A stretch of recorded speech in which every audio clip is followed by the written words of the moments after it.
nenustok žaisti fantazijos LT.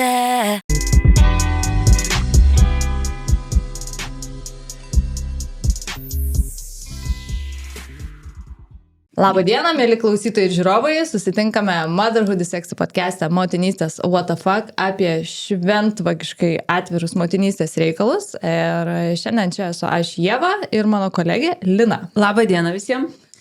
Ir šiandien turime labai ypatingą svetę. Agnieška Ravdo. Ar Ravdo? Ravdo. Taip. Agnieška yra teatro ir kino aktorė. Ir beje, tavo dabar pasirodys filmas, kulinarinė komedija, taip, Gardutė? Taip, Gardutė. Premjera bus lapkričio gale. Taip pat Agnieška yra kūno terapeutė ir mama. Taip, tai daug labai tokių įvairiausių skirtingų vaidmenų ir bandysime mes juos visus aptarti šio pokalbio metu. Galiu trumpą tokį komentarą. Šauk trumpą. Nu, nežinau, kas sako tavo vyras, bet tu žiūri kinematografiškai esi. Tu labai gražiai kamerą atrodai. Taip, kad nežinau, kad ten... Nuščiuvau. Rimtai, kad ten, žodžiu, kažkas nesupranta, kas šneka. Čia prieš istoriją reikėtų pasakyti. Mes prieš laidą aptarinėjom, kieno pusė gražesnė. Ir kur sėdė? Ne, antra pusė, veido pusė. Veido pusė gražesnė. Tai komentaras buvo iš Ievos. Jo, kad mano vyras sakė, kad Ieva jau geriau tu nebeatrodysi. Maniškis sako, kodėl tu vis laik sėdi ne toj pusėje, nes tavo negraži ta pusė, kurią filmuojas. Tai mes dabar su Agnieška apsikeitėm vietom ir dabar mano pusė.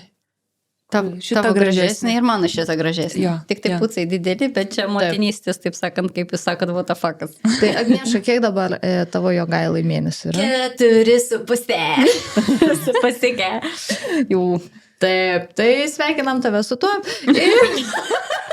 Ištvėrėjim 4,5, yes. Ok, let's go. Kadangi mes bandysime labai daug dalykų aptarti per gan trumpą laiko tarpą, mes šiaip dažniausiai svečiam paruošiam savo apie 10 klausimų, Agnieškai paruošiam 15.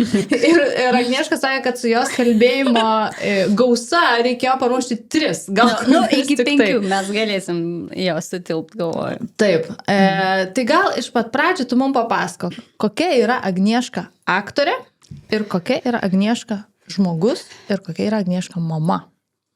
Kaip skiriasi? Žinau, kad tai aktorius, ne žmogus. Gerai, aš supratau klausimą. Gerai, kaip aktorė, kokį tavo klausimą įdomus, visada standartinį būna, kodėl tu sugalvojai studijuoti aktorystės?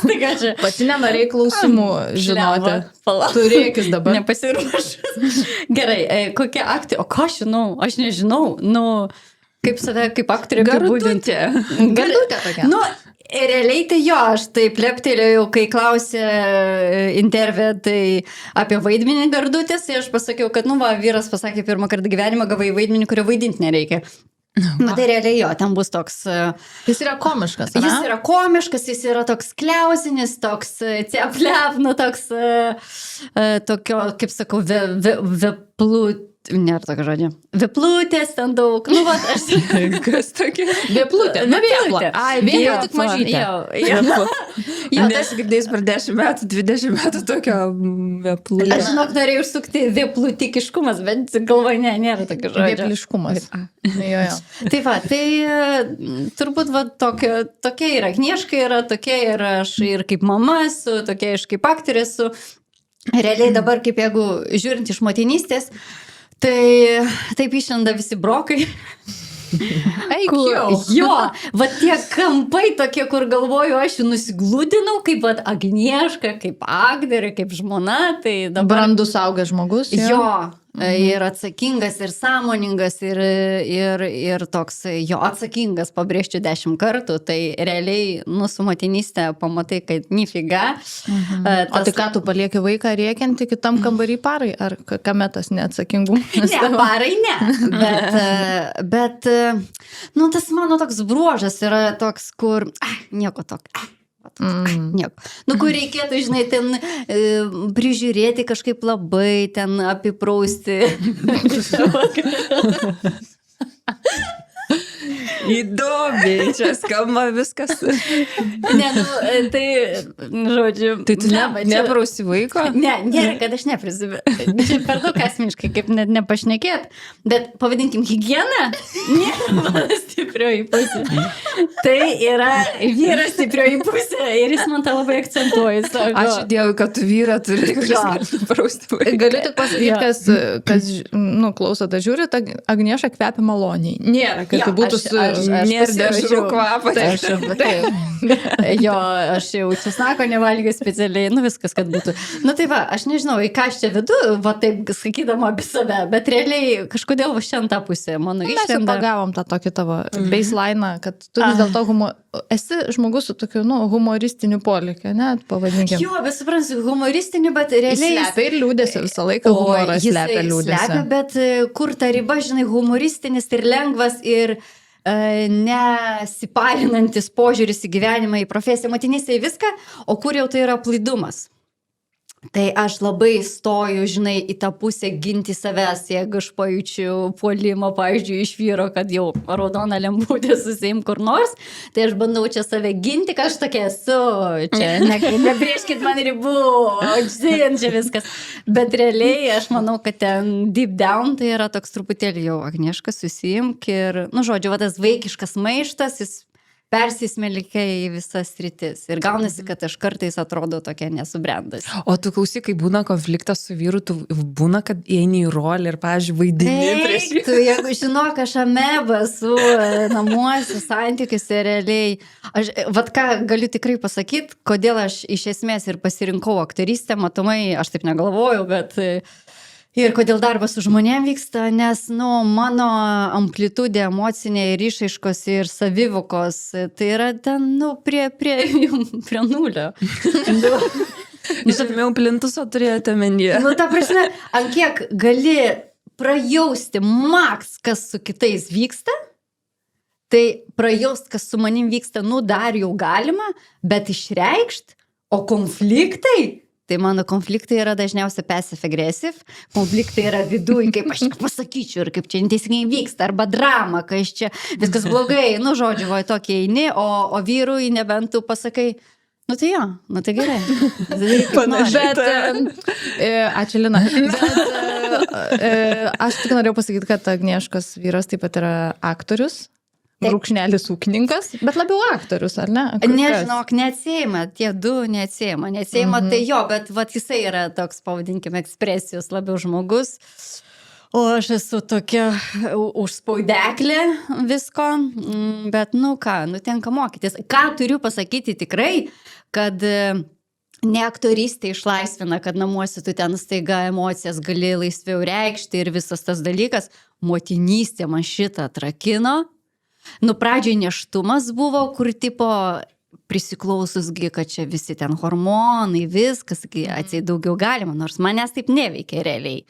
Bet aš bandžiau kartais tą prastumti, kad kažką... Čia yra imbecilo korta, šitą girdėjau. Kai nėščias moteris, jo, mano draugė medikė, kuri irgi dirba ligoniniai, sakė, kad jai atlaidžiau žiūri į ją, žinai, ir sako, aš kartais sužaidžiu šitą nėščiosios kortą, kad, oi, pamiršau, nežinojau, o šiandien mano tokia nuotaika ir jinai vadina šitą imbecilo kortą. Jo, bet supranti, aš irgi galvoju, bet man nepaėjo, man reikia antrą nėštumą, supranti, galvoju.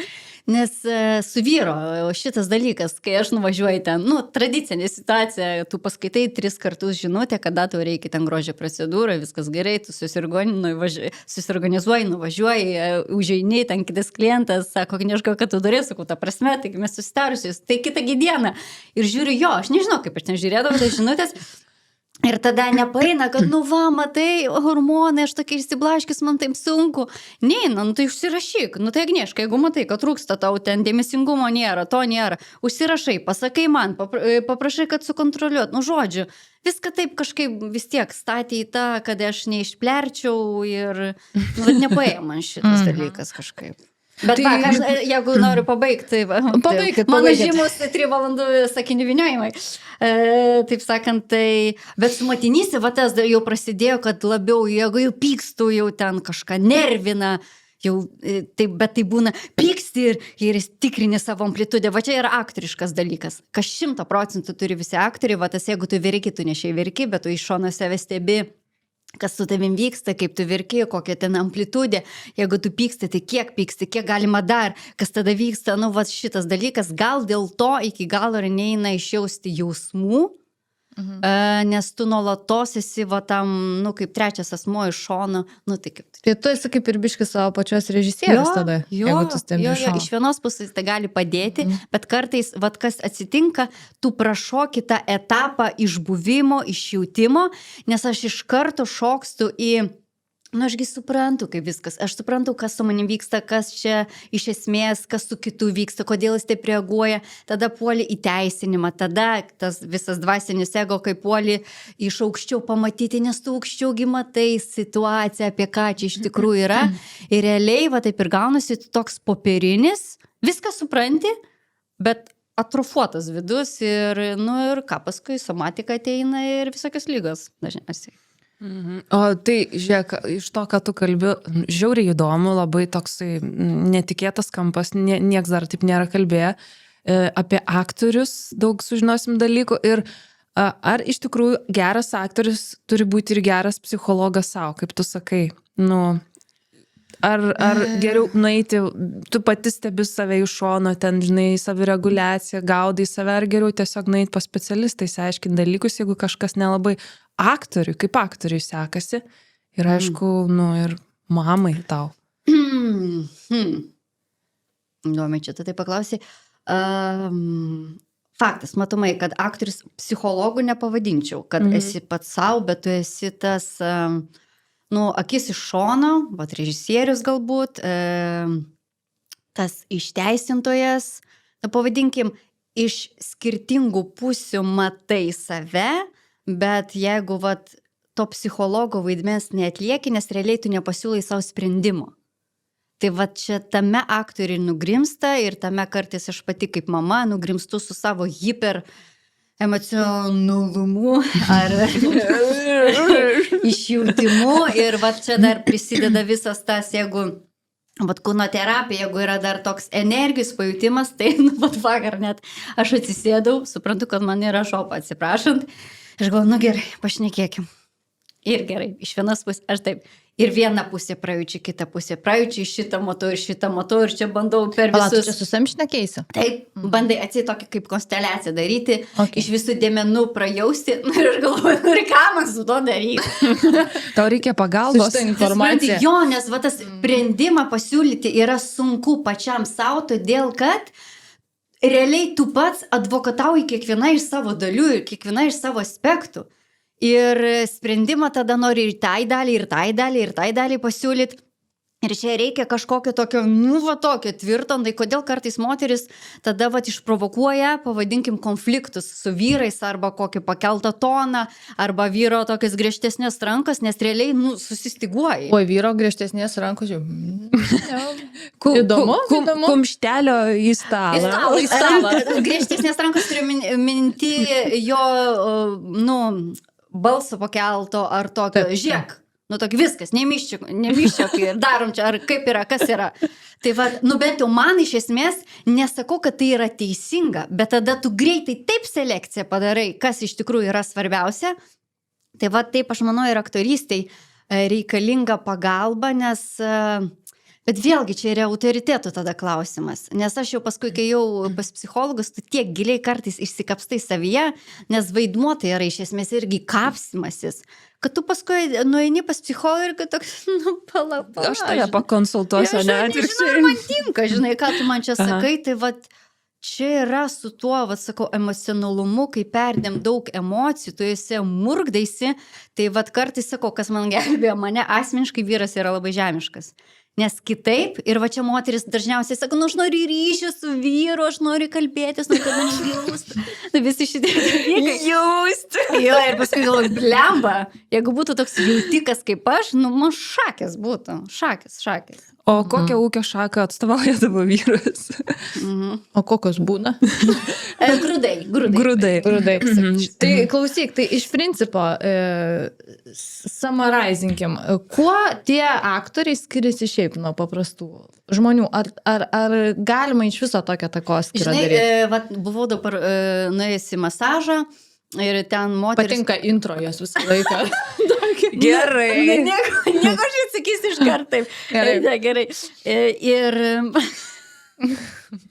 Ir moteris, ta masažuotoja, sako, padaugėjo jūsų aktorių kažkaip čia. Ir sakau, nu tai kaip? Sako, jūs kažkokie, visi tokie, skiriatės, bet labai panašus. Sakau, tai kuo mes panašus? Atrodo, kad jūs iš karto betarpiškai einate į kontaktą, jums nesudėtinga bendrauti, jūs labai atrodo jos asmeniškumus taip, be tokių, visų komelifo, tokių be apšilimo, labai drąsiai einat. Tai gal iš esmės, gal iš vienos pusės tai, greičiau surandi gal sąlyčio taškus, nes tai reikia kaip partneriams ten greitą daryti, staigiai. Gauni vaidmenį, nekinti partnerį, staigi reikia sąlyčio taškus surasti, nes bus blogai. Tai gal tas dalykas, bet čia tik tai išorinis matomumas. Dažniausiai, kas sako, tau taip lengvai sekasi išreikšti, bet ne visiems aktoriam iš esmės, čia labai priklauso nuo charakterio. Yra introvertų aktorių. O Jėzus, gal dauguma. Iš esmės irgi, ką reiškia ekstravertas, introvertas. Pavyzdžiui, galėtum pagalvoti, kad mama neseniai sako, tu visą laiką buvai ta, kuri lengviau užmėgsdavo santykį, kontaktą, ten vaikystį, tarsi ekstravertas, dėl to aktorystė pasirinkta, bet aš tai žinau, kad tas mano atvirumas, jis yra, pavadinkim, paviršinis. Kol aš ten giliai, jeigu žmogų prisileisti, atsiverti, net nepasitikėti, bet išlaikyti tą tokį kontaktą, eiktų. Aš dėl to ir žinau, pas mane toks jau yra drugelio efektas, kad daug aktorių turi atvaro lavą, sukelia emocijas, faina su tavim, komplimentą kokį nors, kažką hihihaha, taip aktorius susirenka ir pas visus atrodo viskas gerai, toks pakeltas tonas, emocijos, taip yra gerai, žinai, ir jeigu tu nuvažiuoji į gastrolės mėnesį, tai ten kiti visai, žinai, išlenda reikalai, kitos emocijos ir visi tą pamatai tą tokį snobizmą, nuobodumą, tokį, kur ten, visą šitą. Jo, tai tiek čia to skirtumo. Bet, žinai, aš nesenai perskaičiau, tai introvertai, ekstravertai visiems kažkaip visą gyvenimą naudoja tas frazes, bet kad introvertas nėra tas žmogus, kuris būna prie kitų uždaras. Introvertas reiškia, kad tu pasikrauni būdamas vienas, o ekstravertas, kad tu pasikrauni būdamas tarp žmonių. Tai nėra koks tu esi iš esmės visada, bet kur tu pasikrauni energijos. Bet greičiausiai, žinok, vėlgi ir tas, kartais aš kaip, pavyzdžiui, vyras irgi sako, namuose sėdi, sakau, ameba būna tokia, sėdi, nieko, tik išeina, sako, į žmonės ir staiga, ir aš galvoju, kas atsitinka, bet realiai tas yra, turbūt tave pamaitina, kad tu esi matomas, svarbus šitas dalykas, kažką galbūt jisai taip suspaudžia, bet jeigu aš esu matoma ir nepririšta prie žmonių, tai reiškia, kad nesu įpareigota eiti į asmeninį kontaktą, o galiu, taip, tu mane matai, aš tave matau, mes matomės, kažką apsikeičiam, aš tada labai pasikraunu.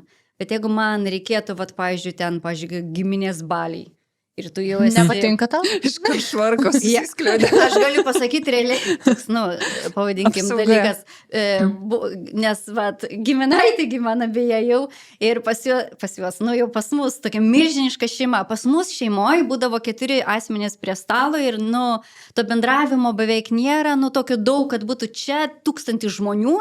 Ir atsimenu šventės pradžiai, kai būdavo, tai aš arba jausdavosi tokia, kaip girta, man daug visko būdavo, man ten užkaisdavo smegenis per kūčias, kai susėda visi, man žarnynas sustoja, per Kalėdas, 2 dieną, man paleido vidurius, aš prašykau visas Kalėdas, todėl, kad, tai veikia, žmonių sąmonę, tai pasikrauni, išsikrauni, čia toks.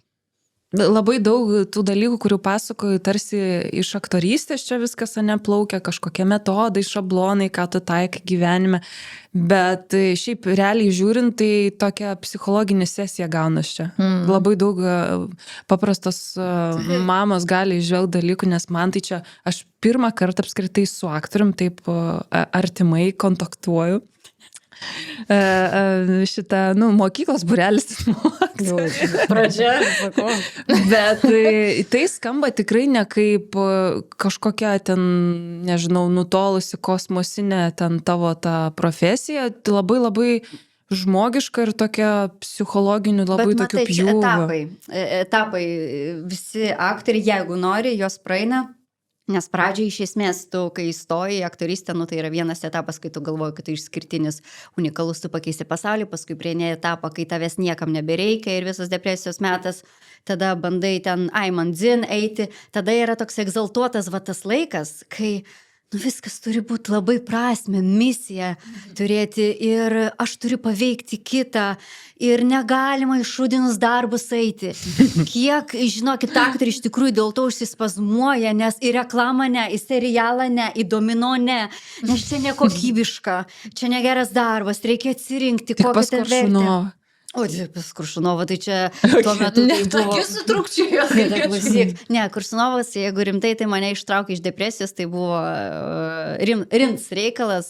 O kaip sudėtingi žmonės, kurie patys turi daug problemų, gali ištraukti kitą žmogų iš tokių sudėtingų duobių? Koks yra talentas čia ir unikalumas? Pats žmogus, ką jisai tau reiškia, kokią jis turi tau vertę, kiek tau tai svarbu.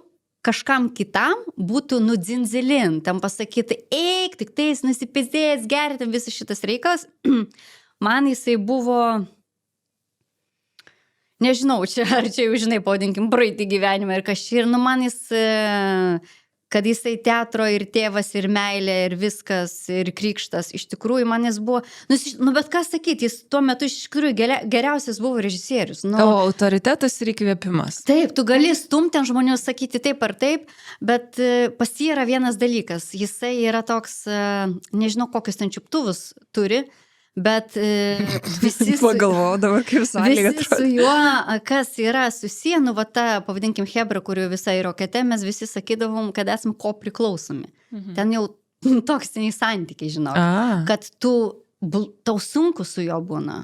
Blogai būna kartais, ten visi ten konfliktai, kas būdavo visokiausių dalykų, žinai, ir tu ten ir prakeiki, ir tu realiai ir negali. Nes vienas jo žodis, jis gali tave iš numirusios stadijos pakelt, ko dabartinė režisieriai nedaro.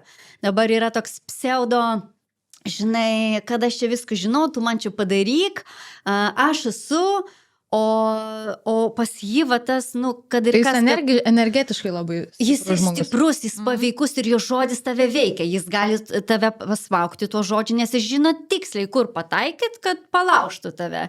Ir jeigu tu ten atseit apsistatai, man čia nerūpi, ras, kas tau rūpės. Ir kad tu būtum, žinai, down ir tuo pačiu jis gali vienu žodžiu iškelti. Nežinau, tokių dabar žmonių, kas taip galėtų. Jo, čia skamba labai ezoteriškai ir labai vaidilutiškai ir kažkaip labai, Bet man atrodo... Per 100 metų gimsta, kaip pasakoja, per 100 metų ir nedaugiau gimsta tokie išskirtiniai žmonės, tokia energetika, ne? Bet va dabar prie ko einu, prie charizmos. Kitas klausimas yra, ar galima charizmos išmokti? Va čia Koršunovo pavyzdys, tavo pavyzdys, tu irgi charizmatiškas. Jo, aš charizmatiška, o Koršunovas manau, kad ne. Realiai. Rimtai. Taip kaip aš suvokiu charizmą. Svarbiausia save vertinti gerai. Bet žinau, labai rimtai svarbu žinoti savo stipresias pusės, nes tas pseudo kuklumas, tai yra irgi puikybė. Duok mamom patarimą, kurios murkdosi, kokios jos yra, to nemoka, tas neišeina, tas negerai, konkrečiai motinystėj. Pasipūtusios iš kitos pusės tos mamos tada yra, jeigu taip jos... Tau ir paprastai. Iškelia savo tą nemokėjimą, supranti, nes tai realiai, tai reiškia, aš esu taip aukštai, kad aš žinau, aš vertinu, aš galiu nurašyti, aš galiu pakelti ir pasakyti, kad čia blogai, kad čia yra gerai, tai reiškia, aš išėmiu save kaip dėmenį iš bendro gyvenimo paveikslo, kuriame dalyvauja vyras, vaikai, aš ten dar visi ir aš nusprendžiu, kad kaip yra blogai, kaip yra gerai. Nu, ta prasme, tai va čia va tas kuklumas perdėtas, tai yra pirmas indikatorius. Kartais taip, tai yra, ne kartais, ir tai yra ir savivertės, nu, pašlubavimai, bet tai viskas kartu eina su puikybė. Tai va, tai tas, grįžtant prie to, kad kas charizma, kodėl Oskaras, man atrodo, nėra apie charizmą, pas jį yra apie įtaigą. Jis yra nu, tiesiog žmogus energetiškai, va taip. Tikos ekspertas. Va, dėl to, kad jis nekvestionuoja savo žinojimo. Ir jisai tame yra stiprus ir tave tai veikia. Tai tiesiog nėra ten vietos abejoniai. Kartais tai priveda prie tokio, žinai, stubriškumo, prie kategoriškumo, prie to, kad neįmanomas dialogas su žmogum, prie to, kad nustoja augti. Kai va tas yra. Bet charizma tai iš esmės charizma tai yra tavo žavesys išskirtinis, va tas kodas, nu aš kaip sakiau, va mes įrašinėjom va video, tai realiai tada, kai tu esi atsipalaidavęs maks, kai yra laisvumas, kai tau patinka netgi tavo kažkokie neatitikimai, kai tu gali iš jų pasijuokti, kai jie kelia ne įtampą, nesuvaržymą, o, nu, greičiausiai labai giliai paėmus, tai charizma yra savęs priėmimas. Tai vat ir trūkumų, ir kažkokių gražių dalykų, ir gebėjimas juos iš šono pamatyti, ir spustelt, ką reiškia spustelt, tai pateikti juos. Nes aš galiu ten viduje savo virti ir, nu jo, aš faina, bet tai, nu jeigu tu faina, nu tai ir vat pateikite. Tai reiškia, vėlgi įeina irgi įtaigumas. Ar galima to išmokti? Aišku, galima. Bet toks terapinis momentas, susitaikymas ir priėmimas savęs ir tada truputėlį toks atsipalaidavimas. Realiai aš pasakysiu, kad galima, bet čia tas, kas nori dirbti. Jeigu va taip įmant, jeigu kiekviena iš jūsų paklaustų, kokia yra jūsų stiprioji pusė, kame yra stiprumas. Ir jeigu tą vieną dalelytę išdidinti, kas yra aktorystė, tu turi mažą grūdelį, vieną emociją, pradžioj, kaip mes mokindavomės, tarkim, verkt. Nu, tai ne, nu, ko verkti, jeigu čia stiklinė vandens, ne? Ir tada tu pradedi po truputį, kas yra ta stiklinė, didinti jos reikšmę tau, didini, žodžiu. Pasauliui vaikai be vandens ir verki tada. Ne, va čia irgi fignia kita. Realiai, jeigu atsiprašant, kokia yra problema teatro, kodėl jis dabar smunka, nes visi mes dabar tokie globalūs, nu pseudo, nu netikiu aš, kad giluminiai kažką Afrikoje badaujantis vaikas ar neturintis vandens turi didesnę vertę, prasme, reikšmę iš esmės kaip žmogų, negu ten tavo mama ar tėtis, kuriam nepaskambi ir nenuvažiuoji. Šitas dalykas globalizavimas toks, tai man yra apie, nu, toks shortcutas, kaip pabėgti. Lygiai tas pats, kas dabar nori atrasti save, važiuoja į Indiją. Nuvažiuok tu pas mamą. Pasidėk tu ten savaitę. Ir tu pamatysi realiai, su kuo reikia dirbti. Aš pamiršau dabar, koks buvo klausimas, bet va. Apie charizmą. Amazing atsakymai. Aš sėdžiu ir žiūriu kaip telika, žinai, net pamirštu, kad turiu paklausti. Bet reikia labai susikaupus klausyti, ką jinai kalba, nes tokie sakiniai su kableliu daug ir tokie paaiškinimai reikia galvoti. Žinai, nėra taip, kad čia paimsiu žurnalą, paskaitysiu. Ne, čia ne pramoginė. Dėmesio, tai nėra pramoginė laida. Čia yra tutorialas, kaip pakeisti gyvenimą.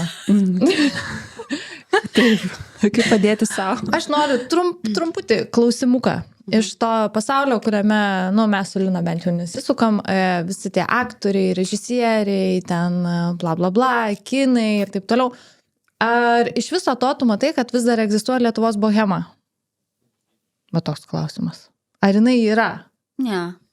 Aš manau, O kas tau yra bohema? Kaip atrodo? Jo, čia va tas įdomus, jeigu šiuolaikiniam kontekste imant bohema, nu, tarsi pasakytum išskirtinumas. Ne pagal normą, ne pagal kodą, kadangi viskas pas mus dabar yra norma ir kodas. Ir tas nenorma yra norma, nu, žodžiu, tai tas pasimeta. tai niekom nenustebinsi ir va dabar aš matau iš tam tikros terpės, tam tikrų aktorių, nevardinsiu, bet matau, kaip bando prikelti tą vaibą bohemos ir tokio, eina tokia ekstravagantiškumo, išskirtinumo, per rūbus, bet man tai kvepia tokiu old schoolu, žinai, kur bohema kažkada tai buvo, man atrodo, kontekste, pavadinkim, istoriniam, kad tai tie, kurie jau mąstė kitaip, tie, kurie jau žengė į priekį, kurie matė ribotumą savo kartos ir jie ėjo iš rėmo.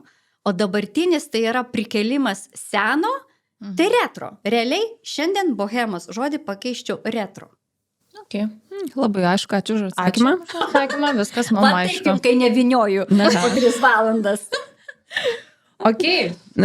Toliau kitas labai įdomus klausimas. Labai daug kas apie tai galvoja. Ar aktoriai turi daug žalingų įpročių arba kaip tik yra labai, nes laikai keičiasi, kaip istoriniam kontekste, sakai, socialiniam kontekste, kalbant, visi ten sportuoja, ten dabar aš būsiu ten vegetaras, aš būsiu ten keto mityba, ten visokios, žinai, mitybos, sveikas gyvenimo būdas, aš ten joga, aš ten bėgu, aš ten turiu nusiirti su valtim per ežerą, kažkokį būtinai per dieną. Ar tu pastebi savo, tarkim, aktorystės pradžioje tokių pokyčių, kažkokių, kaip sakai, old schoolas, kai buvo, kai jūs buvote jauni, kai gerdavot pigų vyną, upytę.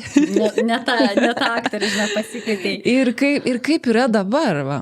Žinai, iš tikrųjų, va tai, kad tu dabar papasakai, kad kaip ten į sveiką mitybą ir ten upę perplauk, man atrodo, tai apibūdina iš esmės šiuolaikinį žmogų. Ir pačią didžiausią bėdą ir problemą, nes visur dabar yra, ką aš turiu, kaip aš privalau, visas tą, ką socialinės medijos nesiūlo, tai aktorius daugiau su tuo, pavadinkim, negu paprastas žmogus šiaip kasdienoje nesusiduria. Dabar va tas žalingi įpročiai, jie keičiasi. Keičiasi irgi vėl dėl to, kad yra toks tempas, kad nebėra laiko tokiam iškritimui. Pachmėlintis nėra laiko, pavadinkim. Jo, realiai sveikatos tam nėra, laiko nėra ir vat, mes kalbėjom vat, su Bielobžeskui spektaklį statėm ir ten... Pageria jisai. Jisai, žinok, ne. Tai vat mes apie tą spektaklį ir statėm. Aš atsimenu dar, jom tiko labai. Kada buvau pakviesta šaika visą surinkta, nes visiems, kam mums buvo svarbi alkoholizmo tema, bet ne viena alkoholizmo iš esmės priklausomybių. Ir jie, žinok, jie va ten su režisierium, kai jie atsisėda ir pasakoja, sako, blemba, tada tu nueini, tu ne tiesiog eini pagert, bet tu eini, žinai, pabendraut, tu ten filosofuoji, kažkas atsiranda, vertė to buvo kita kažkokia tai, negu šiaip paprastai. Ir dabar sako, ir tada būdavo tom prisiklausai istorijų, kaip pachmelingi važiuoja, kaip su pirigaru važiuoja, vaidina vaikišką spektaklį, ten vaikai, tėvai alpsta, o vaikai nesupranta, kas vyksta, žinai, kas čia per smailė. Jo, kai neišeina į sceną, kai užmiega scenoje, realiai, kai pamiršta tekstą partneris sako, kai aš ir savo patirtį turėjau, kai, žinai, čia reikia bėgti sceną, partneris guli, čia, žinai, girtas, va čia tiesiog jo reikia eiti. Iš kojos išsitempia. Ne, tada kažkaip pastato, žinai, varom jis, aš jau už save tekstą sakau, tipo, tokių reikalų, tai va. Bet ant įtampos gyvendavot. Ir paskui partneriai, pavadinkim. Ir paskui jie vėl vakarė jaučiu vėl pildavo, nes būdavo ant įtampos. Žinok, ten kitas, eidavo tada į tą kitą, kad aš nesuprastas, va tas, žinai, tas va dalykas, tas alkoholizmas, ne dabartinis, čia anksčiau dar ėjo ne iš to, kad, žinai, filosofuot, bet iš to, kad manęs nesupranta, aš turiu nueiti į savo pasaulį, aš turiu ir va toks pezalai, va toks, žinai, pezalai. Tai realiai visas tas irgi kritimas į žalingus įpročius, man atrodo, kad jis yra iš to, kad, va aš toks išskirtinis, kad man, žinai, reikia gert. Nes čia irgi reikia suvokti kontekstą. Lietuvos kontekstas šūdas yra palyginus su plačiai, jeigu ten paėmums kokią Ameriką ar kas tai bebūtų. Va ten iš ko tas gerimas atlaikyti tą srautą, kuris į tave eina, kai tave kelia ir paskui vienas kas nors ir heitina. va čia realiai nuo to eina tas į tuos spastus įkliūni, nes tu nežinai, kaip atsiriboti nuo tos atsakomybės, kuri yra ta užkrauta. Pas mus nėra, žvaigždžių pas mus nėra Lietuvoje, mano nuomonė. Išmirė jos? Jos yra, jų... Ar buvo? Jo, išmirė? Aš manau, kad jo. Tik jos kažkada buvo visai kitoks, žinai, va tas, yra tas, žinai, bohema, bet yra tas elitas, gal pasakyčiau. O, gal gali keletą pavardžių? Elito. Dabartinis, kas dar yra išlikę, nu visa ta karta, kaip, bet čia matai, vėlgi teatralų, ten, kur būdavo tie visi Budraičiai, Banioniai, Babkauskai, Domaičiai, va visa va šita, kas statydavo, va tai yra, nu va net ne žvaigždė, tai yra elitas. Tai yra va tai, kas formuoja, tai, ko tu klausaisi, tai, kas yra, nu visokeriopai žmogus, taip, nežinau, apsišvietęs, o dabar žvaigždė pas mus yra, tai yra tiesiog... Influenceris? Žinai, Giedrius Savickas kažkada labai gerai pasakė, sako, tai, kad tai, kad tu esi matomas, nereiškia, kad tu esi pripažintas. Vat man atrodo, tai yra labai teisinga. Mes dabar visi esame matomi. Influencijai, materiai, ten kas telekė matomi, bet ar tai yra tolygų pripažinimui, aš tavęs neliks, nieks nepasigės. Tikriausiai. Jo. Jeigu pasigėstų, tai tikriausiai pripažintas buvo, ne, ko gero. Nu, trūksta tavęs kažkokio ten padangiai. Jo, tai va, bet dabar tas greitai viskas tai verčiasi ir nu, tuo metu aktoriam nereikėjo dirbtinai sukelti savo efekto. To, nu, pavadinkim tų žvaigždžių, ne? O dabar tau, nu, visas darbas eina ant to, kad tu save turi promautinti, reklamuoti, tada dar tu turi super hiper būti globalus, vėlgi pasisakyti už kažką, tu turi būti socialiai aktyvus, tu negali tiesiog būti aktorium ir gerai atlikti savo darbą. Nu ne, o tu žvėrelius ar prieš žvėrelius? Jo, tu kaip, tavo pažiūros kokios, obuolį valgai nuo medžio, ar tu lauki, kol jis nukritis ir tik tada tu valgai? Jo, tik kritusius, nes tas dar gyvas, jam skauda. Jam skauda, jo. Tai va, nu supranti, tada vat... Labai labai daug žmonės turi pareigų kažkokiu atlikti. Nu, va, tokių šūdų, atleiskit, atsiprašau, aš gal per daug emociškai čia kalbu, bet man tai yra toks susigalvojimas, nors ne, aš dabar kitaip pasakysiu, tai yra žaidimas. Visos tos prievolės sukurtos, kaip turi būti, privalo būti, kad gelbėti tą nuo to, nu, nesikišk tu, žinai, atrodo, į tą tvarką, kuri, nu, gyvenime vyksta, kuri žemėje vyksta. Nu, aš dabar mokusi psichosomatikos ir man taip yra įdomu tos mūsų dirbtinės intervencijos, kur mes atrodo savo padėti, pagelbėti, atstatyti. Nu, viską tas organizmas supranta, kaip jisai funkcionuoja.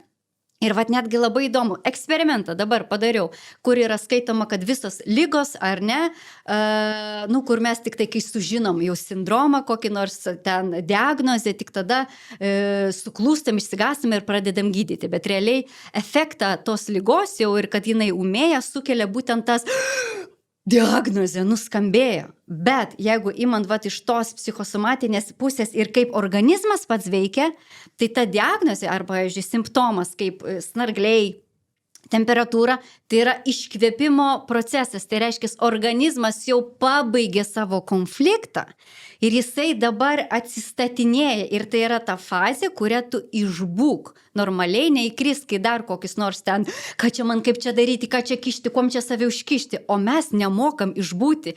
O jo, tai mes čia, žinai, labai daug turim visokiausių temelių.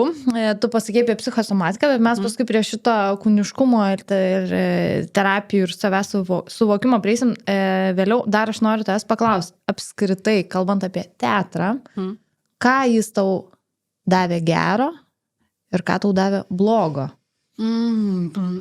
Blogo, tai turbūt irgi iki tam tikro laiko, tai buvo va tas, kur tu įsiinstaliuoji trečią žmogų į savo psichiką. Aš atsimenu fiziškai, netgi tai, kaip nežinau, atrodo, kaip ten ląstelių lygmenių pakitimas vyko, nes tu gyveni ir staiga kažkas, kaip pradžiai dėstyti, iš šalies pradeda vertinti tavo emociją. Nu, pavyzdžiui, tu vaidini ir tau sako, blogai verki. Net taip apsiverkiai. Čia ta prasme, tokie komentarai? Nu, tai faktas. kad blogai supykai, netikras pyktis, užforsuotas pyktis, per mažas pyktis, nebuvo perėjimo iš tos emocijos į šitą. Tai įsivaizduojat pradžioj, kokia tai yra intervencija į psichiką, nes kūnas jis nesupranta, kad čia vaidyba. Jam tai viskas tai tikra yra. Ir va tas momentas, kai tu įsileidi kito pavidalų į savo sąmonę, į savo pasąmonę, kai kad visada yra tas trečias, kuris vertina, kaip tu gyveni, kaip tu vaikštai, kaip tu ar gerai, ar negerai. Ir va tas, kad intervencija į tavo emocijas, tai va realiai va tas aš atsimenu labai gerai, kai pradėjote, netgi buvo įvykis, kai, man atrodo, paskambino, pranešė apie vienas pažįstamas žuvo.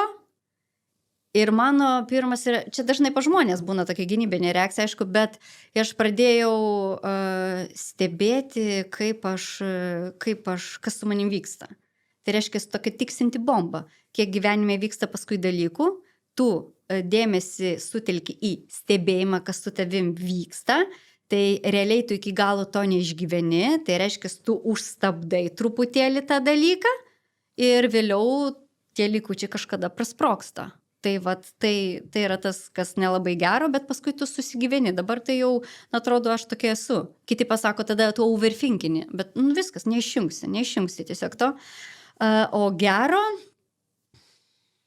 Gero tai, žinai, va, tiesiog tai yra mano gyvenimas, tai yra mano profesija, tai esu aš.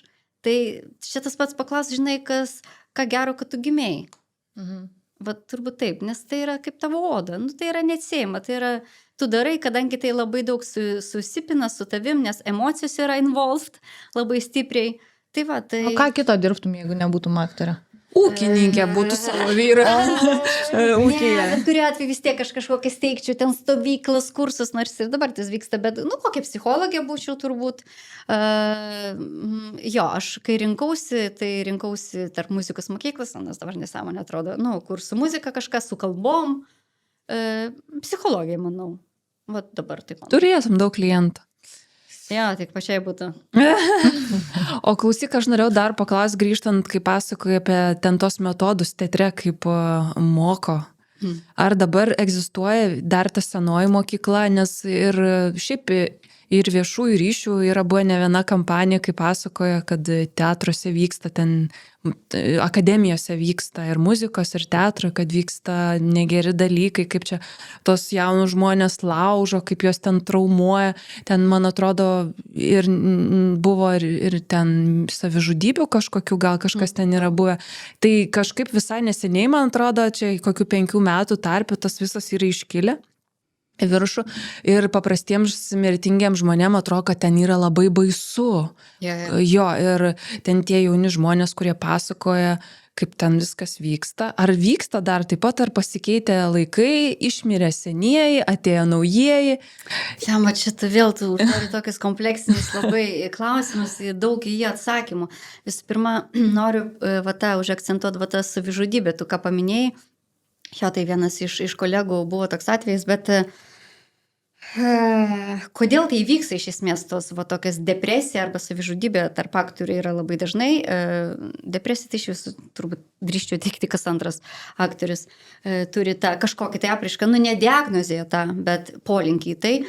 Tai todėl, kad aš nežinau, ar yra, kartais žmonėm taip, yra svarbi profesija, ne, bet aktorystė jinai yra klampinanti. Tai jeigu aš kalbėčiau dabar ezoteriškai, tai aš pasakyčiau, kad tai yra toks klampinantis egregoras, kur jeigu tu įeini, išlipti iš jo yra praktiškai neįmanoma. Tai priklausomybė yra kažkokia. Tai priklausomybė, taip.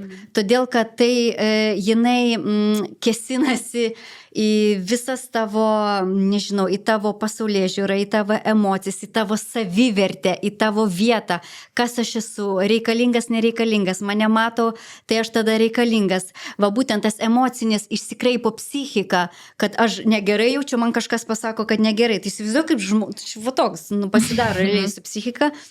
Ir yra žmonių, kurie tam tiesiog yra per minkšti, aš pasakyčiau, turi būti, nežinau, turbūt psichiatras turi sėdėti realiai stojamuosiuose ir matyti žmogų, kuris turi polinkį jau į va tą kažkokį destruktyvų jo labai mąstymą ar požiūrį ar emocijas, reikia į tai atsižvelgti. Ypatingai dabar, kadangi tikrai dabar kitokie žmonės ateina su didesnis yra jautrumas ir jų va tas atsparumas mažėja, tarsi va gerai, jautrumas didėja, ko anksčiau tiek nebuvo, bet atsparumas mažėja. Ir va dėl to tas dabar teatre, iš esmės kino industrijai visur, nu va tas dalykas jisai toks pereinamasis etapas, todėl kad tie režisieriai, pavadinkim, užsigrūdinę, jie jau nebežino, kaip dirbti su tokiais jau pliusą vadina, jo. Nes atrodo... Bet čia, žinai, jinai pasakoja apie teatrą, bet iš principo tai yra atitikmuo. visuomenė, dabartinė mūsų visa visuomenė, visas Tiesiog paveikslas. žinai mūsų. kodėl? Todėl, kad teatras, vad vėlgi, tu gali viską pamatyti, nes teatras yra apie ką? Apie žmonės dabartinius. Nu, ta prasme, tai, kas vyksta, kas realiai yra atspindi. Tai važiuoju, kaip temas pasikeitė. Dėl ko aš sakau, aš biškai juokiuosi apie tą globalų visą tą mąstymą, todėl, kad kažkada, va ta senoji karta, tai buvo temos, nu, va sakau, tokios, nu, prigimtinės, svarbios, esminės, kurios tave formuoja. Dabar yra viskas projektai, jo net pavadinimas pasikeitė, ne spektaklis, o projektai. Tai reiškia, greitai turi susikurti, greitai pasibaigti, gauti naudos, tai turi būti apie kažką plataus, tai turi būti socialinis koks nors tyrimas, nu žodžiu, supranti, bet nesuasmeninta. Visas šitas dalykas yra. Tai ir dabar jau teatrui, netgi aktorių nebereikia, vis daugiau projektų vyksta ne su aktoriais, nes nebereikia tavo, aš pati susidūriau su tuo, kai ėjau į castingą, mane tiesiog, žinai, išnaudoja, išprievartavo, sakau, meniškai pakvietė į vaidmenį, į castingą. Ir aš ten ir taip, ir sakau, o padaryk taip, o padaryk taip, o padaryk taip, o padaryk taip, nu ir aš ir taip darai visaip ir žinau, kad aš gerai tai darau, nes pas mane tikrai analizė yra stipri ir aš tą žinau. Ir vėliau gaunu, žinai, nu klausyk, nu žiūri, tu ofigiena aktorė, nu labai tu ten gerai, bet mums netinka. Nes mums reikia kitokio, va tokio tipažo ir aš supratau, kas tai buvo.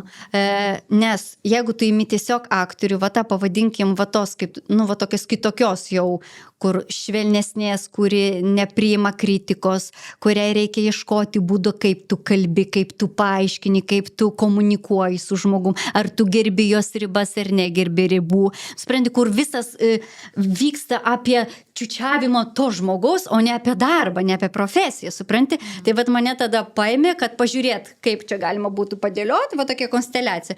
O čia šitas sudėlioja, okei, nu va, o dabar mes imam kitą.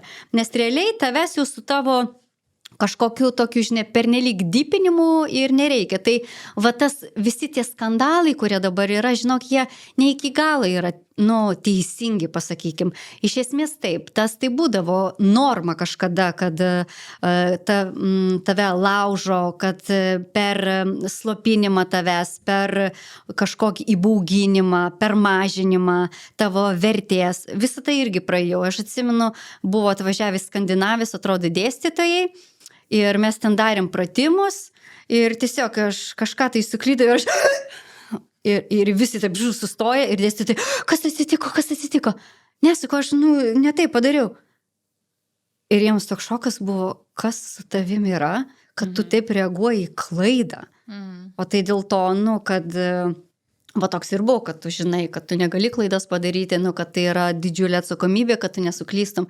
Ir va dabar tie konfliktai tokie, va čia eina, žinai, ne teatro konfliktai, tai yra visuomenės konfliktai. Kai, va sako, ta nueinanti karta sako, blemba myžniai, skysta paučiai, cituoju detoksikacijos tekstą, nes būtent apie tai ten ir yra, kur... Citata ir ten yra. Dabar jeigu tik kas, panikos atakos, depresijos, nerimas, panikos atakas, depresijos, nerimas, o mes buvom kitokie. Tai va realiai... Bet kodėl galvoju, tai vyksta? Kas? Kodėl jautrėjom? Ar žmonės šiaip visą laiką jie būdavo jautrus, kietesni ir taip toliau? Ar dabar yra galimybė... Žinai, kaip sako, patogus laikas. Patogus laikas, kai vis tiek mes esam gyvūniška prigimtis, ir jeigu mums nėra pavojaus, kas užtikrina ir augimą, ir siekimą tikslo, ir nuolatinį tokį, developmentą tiesiog, taigi, kažkokį ten klausiausi irgi iš psichosomatikos buvo kažkai ten eksperimentas, nu žodžiu, su beždžionėm, bet jeigu tu nuolatos maitini, viskas yra gerai, maistas yra gerai, tai kas vyksta paskui? Nu, kažkas atrofuojasi, atsiranda lygos, netgi iš to, kad viskas yra.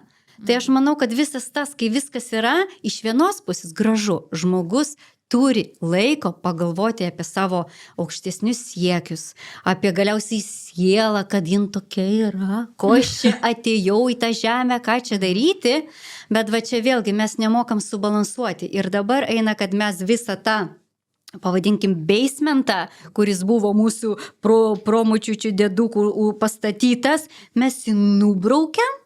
Ir mes pasiimam tik tai va tokį drugelį, kad reikia į tą, ir galiausiai iš to ir susikuria, nes tu atsitrenki į sieną, depresijos visas iš to, kad aš nesutinku su kažkuo. Neteisingai viskas. Ir vėlgi tame daug yra puikybės, nes reiškia, aš kažkaip kitaip matau tą pasaulį, nu tai va, neteisinga ir aš atseit esu jautresnis, mano požiūris yra didingesnis, gilesnis, daugiadimensinis. Todėl, man dabar tai skauda ir aš reaguoju, tam visam kažkokiam brutalumui, storžieviškumui, sakau ne, ir tarsi tai yra mano gynyba tam tikros savo tapatybės. Nu, žinau, kad sudėtingai čia dabar pasakiau, bet tai yra iš tikrųjų labai, toks platus, tas dalykas su minkštėjimu. Iš vienos pusės tai yra gynyba, iš kitos pusės tai noras tų aukštų siekių jos patyrinėti, bet iš trečios pusės savotiškas maištas, kad tai nebetinka. Nu tai va. Šaunam prie motinystės. Prie motinystės ir paskui prie kelių seksy klausimų, ne?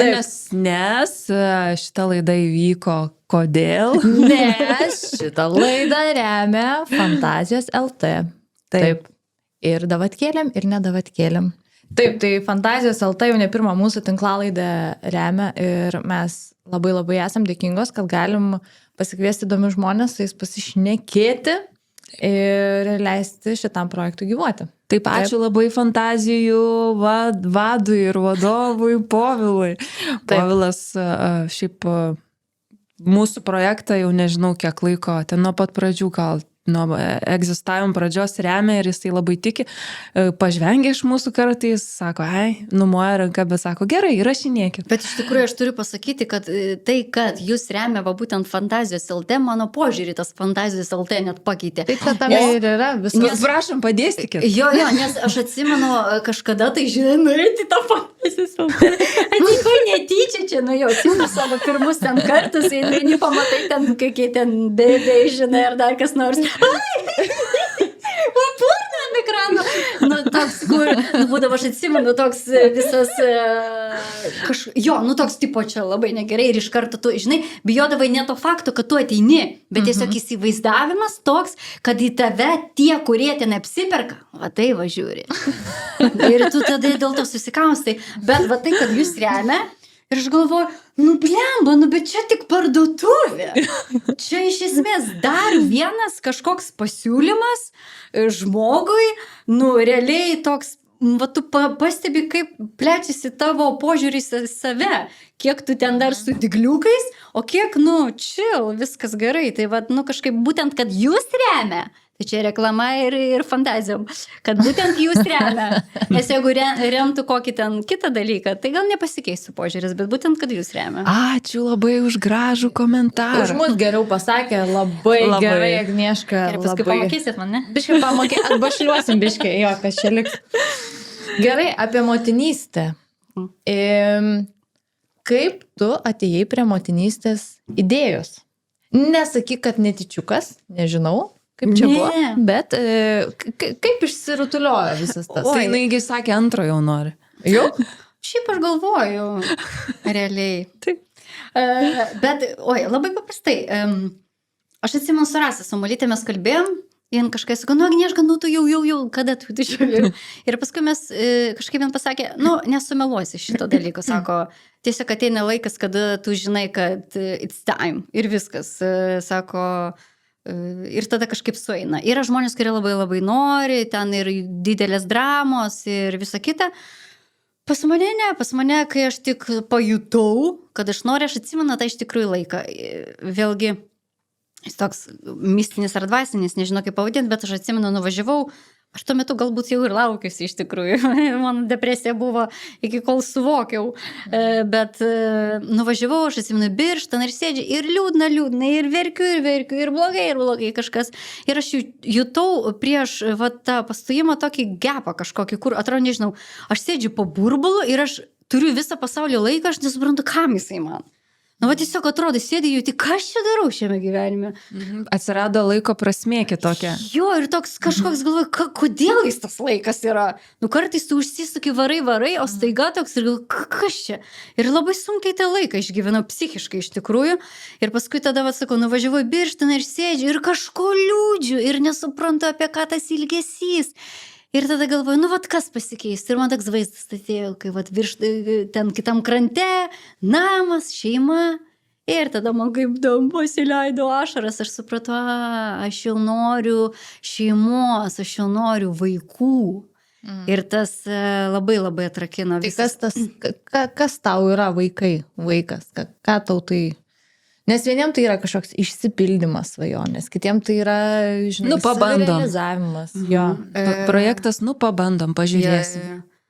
Man tai turbūt, jeigu taip, tai man buvo toks, kad gal net patvirtinimas, čia toks pavadinkim, kad viskas yra su tavim gerai, viskas su tavo šeima gerai, nes, aš toks žmogus, kuris sunkiai eina į sprendimus.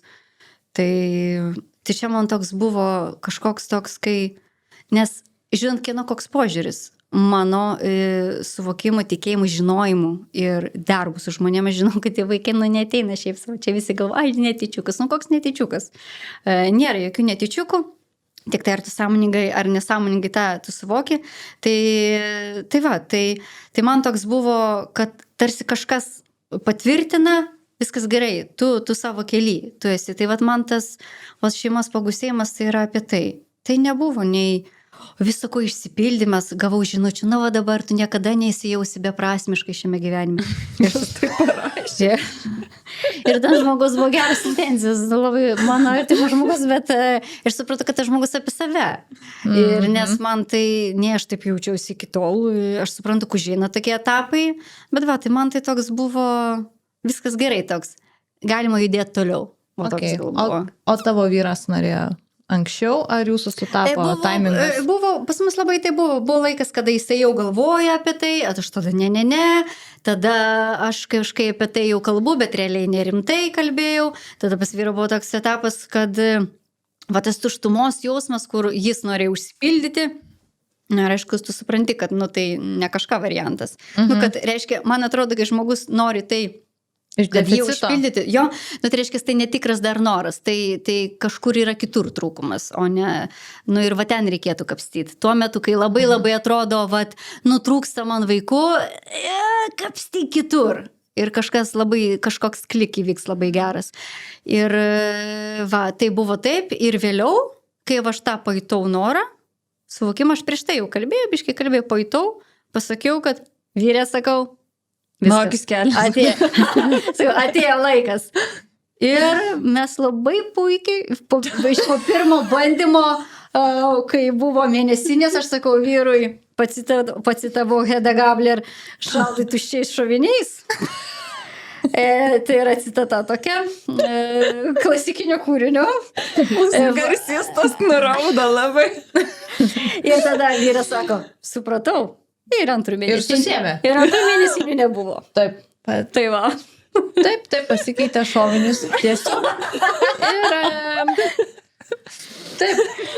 Kol Lina žvengia, mes viskas, aš įsijungiu, aš susikaupiau kaip derinimo motinystę, pareigą savo vaiko auginimą ir savo profesinį kelią.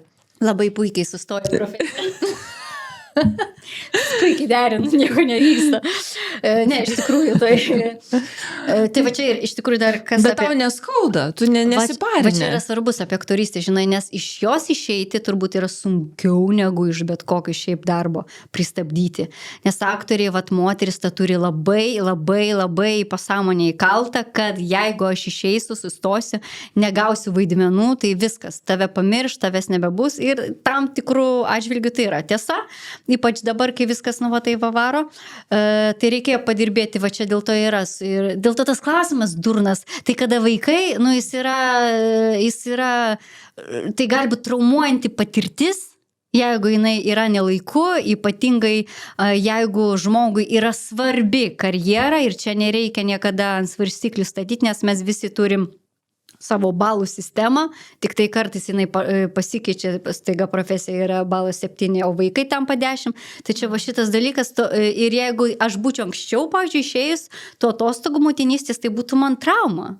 Tuo metu, kai man atrodė, kad aktorystė man yra viskas, tai būtų labai blogai, man tada būtų depresija, bet dabar tai aš žinau, aš norėjau pailsėti, man labai gerai, man nereikia tą darbą, iš tikrųjų tu išsigrinini, ko tu nori, kokiu tu vaidmenų nori, kokį darbą dirbtų, iš esmės supranti, tada iš šona žiūri ne į darbą, o į savirealizaciją, tai va tas dalykas man tapo labai svarbus ir aš suprantu, kad aš tikrai noriu tęsti, tai tai man kažkokiu čia nėra dramų didelių.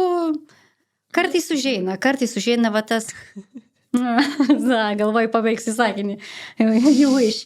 Tai, būsi netikėtai ir pabaigsi. Patysina ir pabaigia. Taip, o klausyk, pas tave yra ir dar viena veikla. Taip. Neapsimes, kad netikėta labai. Papasakok apie savo RAVDO metodą. Šitas metodas, aš pradžioje sakiau, kad tu esi kūno terapeutė.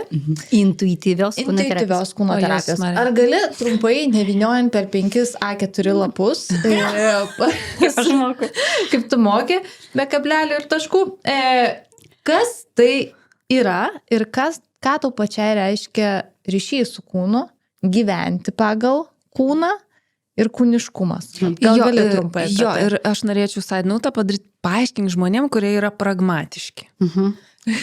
Taip, kad neskambėtų ezoteriškai. Kaip agregoras. Jinai mane, žinau, ant to tiek muštruoja, kad visą mano ezoteriką išmušinėja. Gerai, jo, nes reikia. Jo, kad nenuvažiuotum į lankas, kad nekaltintum žmonių. Mes visą laiką su Lina, irgi dar vieną side note number 2, kad Lina yra pragmatiškas žmogus, o aš toks, pavadinkim, susipažinus su ezoterika, nepraktikuoju, bet aš žinau, ką reiškia tos sąvokos, tai labai visą laiką būna podcastuose fainai iš abiejų kampų užpulti svečią. Aš ir jaučiuosi dabar, kad tai va. Puola, išveskit mane iš studijos. Gerai, jeigu labai paprastai, tai yra aktorystė ir tai yra kūno praktika, bet yra toks metodas kaip Theta Healing, kuris jau yra moksliškai patvirtintas. O labai tinka, prašau pasakykite. Tai va, kas tai yra? Tai yra tiesiog į smegenis mūsų geba dirbti kitame dažnė. Tai reiškia, tam Theta dažnė ir tai yra, aš mačiau, kad kai kurie perkasi milijonus mok už tai, kad yra sukurtas aparatas tam tikras specialus mokslininkų, kad tu ten kažkokius laidelius tokius prijungia ir tada tau lengviau panirti į tą Theta dažnį, tai iš tikrųjų yra labai paprasta praktika, tai galima ištreniruoti smegenis, paprasčiau ir kas tai atsiveria prieiga prie pasąmonės. Kaip jinai atsiveria? Dažnai realiai gyvenime tai irgi būna, kai atsipalaidavimo stadijoje esi kažkodėl, kas čia yra. Tai va, kai mes dabar busy, tai tiesiog ta pasąmonė mūsų kartais arba užpuola ir tada nesupranti, kas vyksta, arba galima su ją dirbti. Tai va, tai mano metodas yra apie tai, kad dirbame su kūnu ir einame į pasąmonę ir žiūrime, kas ten vyksta. Tai va, tai reiškia darbas su pasąmonė per kūną, nes jeigu tu dabar ateini su kokia nors savo problema ir sakai, aš nepasitikiu savim, arba ten dažnai pas mane psichoterapeutės kreipiasi, kad jaučiu susikaustimą, jaučiu suvaržymą, mano kūnas kaip ne mano, man gėda mano kūno, nežinau, ką su juo daryti. Ir tas dalykas paradoksalus stabdo savirealizaciją. Moteris būtent dėl to negali dažnai keisti profesijos arba plėsti profesijos arba daryti kažką savo autentiškai, nes kažkoks yra suvaržymas kūne. Tai va, ir ateini tu ir sakai man tokį dalyką ir tada aš žiūriu, tu kalbi savo istoriją, o aš žiūriu žiūriu, pavadinkim tavo kūno kalbą, nes yra labai aiškus signalai, tada mes judame ir yra atitinkamos vietos kūne organai, kur atsiranda staiga įtampa. Ir jeigu mes žiūrėsime jau dabar giliau, tai kiekvienas organas turi savo informaciją. Pavyzdžiui, jeigu tu jauti Kasos skausmas. ne, tu duosi pavyzdį, kaklas. Jis kažkodėl suparalyžuotas, įtampa kakle atsiranda. O mediciniškai tai tiesiog yra išvarža. Išvarža tai gal jau labai jau pažengusi diagnozė, bet jeigu raumenys įtempti, ne, tai žiūrime tada, kas yra irgi ir psichosomatiškai tas raumuo, nes, jisai raumuo skausmo, kai skauda raumenį, tai reiškia, yra tam tikras židinys, pavadinkim, smegenyse ir lygiai tas pats raumuo ir skausmas turi įtaką psichikai. Todėl viskas yra susiję. Todėl kartais, kai mes bandome plėšti ir dirbti tik su savo emocijom, kažką ten dabar, kai būtent ezoterika, kurios tu nemėgsti, kai eina moteris paleidinėti emocijų ir supranti, realiai murkdosi ten ir nesuprasi, kas vyksta. Kiti bando bėgioti, pavyzdžiui, reikia bėgioti, prievalė bėgioti. Tai kai bando tiesiog kūną treniruoti ir tada arba per smegenis bandom keisti, einam pas psichologus, bandom išanalizuoti, bet atjungiam visą kitą. Tai intuityvi kūno terapija tai yra toks kompleksinis pažiūrėjimas į problemą, kai tavo psichika, tavo kūnas, visa tai veikia kartu. Kas turi holistinį tą tokį požiūrį, tai tu tiktum labai jau. Taip. Ir pasakyk iš karto apie, ar daug moterų atsineša užspaustą libido ir seksualumą. Tai čia turbūt kiekviena. Nes mes prieš tai, čia biški nuklysiu, turėjom irgi psichologę, kuri apie libido kalbėjo ir kad tai iš principo yra toks vienas iš esminių tokių žmogaus veikimo. Kūrybos ir pykčio ir emocijų ir reprodukcijos ir produkcijos per viską jisai realiai eina, kai raketa. Ir jeigu su juo nėra tvarkoj, tai tu daug labai, kaip tu sakai, gali, dalykų blogai. Čia toks... Čia mes iš tikrųjų, jeigu taip dar kitaip pažiūrės, tai mes labai gudriai viską pasidarom. Ir mūsų pasąmonė yra labai gudri, nes realiai libido tai asociuojasi, aišku, iš karto įsijungia gėdos jausmas ir visi stigmatizuotas visokios temos, kaip galima, kaip negalima, ir viskas. Čia užspaudžia ir mes toliau niekur neinam ir nežiūrim. O šita libido visa ta tema, tai aišku, jeigu tu iš esmės sunkiai, pasakysiu taip, jeigu tu sunkiai jauti pykti, sunkiai jausi orgazmą, sunkiai jausi geismą, sunkiai patirsi malonumą. Mes labai daug dirbame, dabar visi ateina realiai, nes nori tų neigiamų emocijų atsikratyti ir tarsi noriu išlaisvinti, noriu jausti savo seksualinę energiją, tas visas libido, ne? Bet aš noriu šitą tarsi pasijungti prie rozetės, kad viskas yra gerai, bet aš atsisakau jausti pykti. Ne, ten nepaduru. Tai suprantate, čia lygiai tas pats. Tai iš esmės, tai nėra, kad libido užspaustas, tai yra energija užspausta. Tai yra iš esmės neleidimas savo. Ir pas vieną jisai pasireiškia per seksualumą, kai atrofuojasi, pavadinkim, viskas, nejaučia moteris nieko. Pas kitus tai pasireiškia per užspaudimą pykčio, kai visas susigūžimas ir aš nieko negaliu. Pas kitus dar per kitokius dalykus. Tai realiai mes tuo ir dirbame. Intuityvi kūno terapija pati esmė ir yra išlaisvinta energija. Ir čia gali būti prieš ezoteriką, už ezoteriką. Energija tai esi tu, tai yra tavo mintis, tai yra tavo emocijos, tai yra tavo veiksmai, tai yra tavo būsena, tai yra visas tas burbuliukas, nes netgi dabar. Taigi, ir kas iš to, kad tu man sakai? Aš jau jaučiuosi kaip teatre. Ne. Tu priešais mane sėdė, aš kaip pavyzdį sakau, tu kalbi, ne, bet realiai tugi savo varikliuką minčių viduj tai varai. Ir kas man transliuojasi į energiją? Tavo varikliukas minčių, kuris sukelia tavo emocijas ir tada tu padarai tam tikrą kūno išraišką. Va tą energiją aš ir nuskaitau. O ne tai, ką kalbam apie save, pasakojam, kodėl netgi intuityvi kūno terapija yra stipriau už psichoterapiją. Todėl, kad ten žodis yra. Nu ir viskas, o žodis yra limituotas. Tu vis tiek, ten mes priprantam prie tiesų apie save.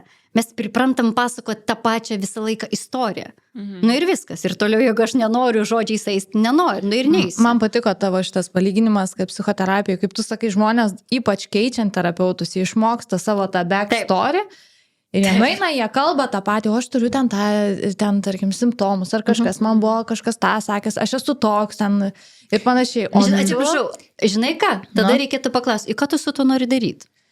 Va čia šitas klausimas, kuris išmuša. Dar būna kartais net, kad tu eini pasirepetavęs savo istoriją, papasakot, greičiau, kad jinai kažkaip tai patikėtų tave, greičiau išjaustų tave. Kontrolė, kad reiškia uždaryčiau tiesą, nepalikčiau jokios landos, kad gink Dieve iš mano pasąmonė, iš mano kūno neprasiskverbtų tiesa.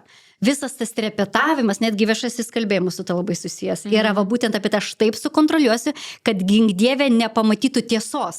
Tai ką aš savo pasilieku. Tai jo, tai va tie visi sukurtos tiesos apie save. Ir paskui, ir dažniausiai, va čia irgi dar pavyzdys, kai būna žmonės apie alkoholizmą arba priklausomybės kalba, kur sako, jo, aš turiu priklausomybę, bet aš tą pripažįstu.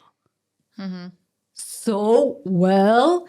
Tarsi dabar yra mada, kad aš jau žinau apie savo simptomus ir tokia balta vėliavėlė ar kokį ten aš rodausi. Aš žinau apie save, aš to nesigėdiju, aš žinau, aš pripažįstu. Bet kad tu su to nieko nedarai. Tai va tas klausimas ir yra, ir psichoterapija visur turi būti klausimas. Ne diagnozę savo statyti. Nes su manim supranti, mano mama vaikystė va taip darė, supranti. Dėl to aš šitą darau. Ir tada tavęs paklausiu, nu ir ką tu dabar su to darysi, kai tu tai žinai. Ne, nu tu nesupranti, nu man yra sunku, va tą dėl to padaryti, dėl to aš ir negaliu, nu gerai, ir tu dabar, kai sunku, žinai, kad tai yra sunku, tai kas tu tada darysi? Ir baigėsi diskusija, sunervina žmogus, nes jis neempatiškas, supras. Pakeisiu terapeutą. Tai va, man labai patiko, kaip tu sakai, kad tu ne vien žiūri, ką žmogus sako, išrepetuotą tekstą, pasiruošia taip toliau, bet ką jo kūnas tuo metu taip, daro. Ir čia, žinokit, būna taip įdomu stebėti, kaip moteris įsikalba savo, įdiegia nepasitikėjimą.